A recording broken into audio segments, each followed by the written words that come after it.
जिए, दूसरों के लिए जीवित रहिए।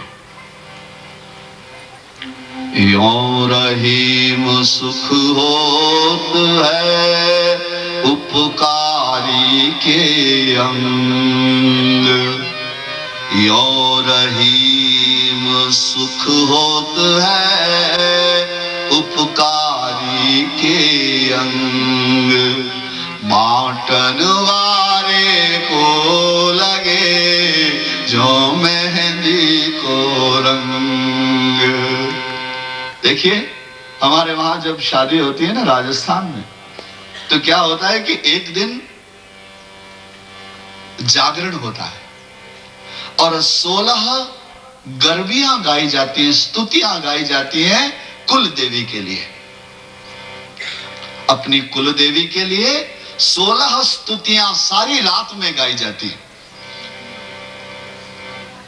तो विवाह के प्रसंग पर एक दिन ऐसा भी आता है जब मां की आराधना के लिए जागरण किया जाता है।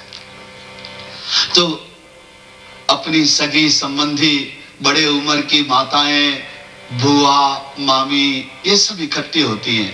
बहन, पुत्रियां, पुत्र वधुएं सब इकट्ठी होती रात को दिया जलाती, और दिया जला करके मां की स्तुतियां प्रारंभ करती। लंबी लंबी 16 गीत गाती हैं वो, 16 स्तुतियां बोलती।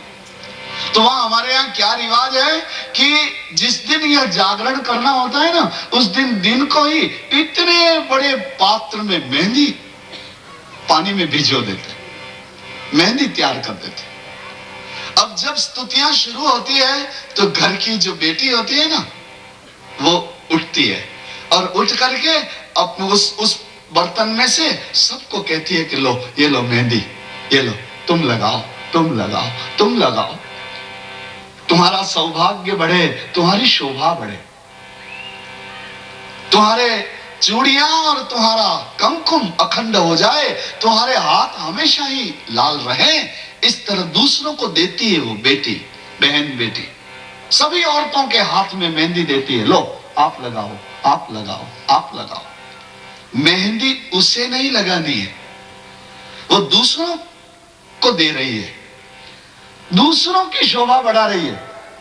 लेकिन बांटते बांटते, सबको देते देते देते देते उसके खुद के हाथ भी लाल हो जाते हैं। वो दूसरों की शोभा बढ़ा रही है और उसके खुद के हाथ भी शोभा पा रहे हैं। तो संत कहता है, यों रहीम सुख होत है उपकारी के अंग, यों रहीम सुख होत है उपकारी के अंग, और बांटन वारे को लगे जो मेहंदी को रंग। जब तुम दूसरे का भला करोगे तब तुम्हारा भला अपने आप हो जाएगा। अपनी भलाई की चिंता में मत पड़ो। आज तक तुम अपनी भलाई सोचते रहे, क्या कर पाए तुम?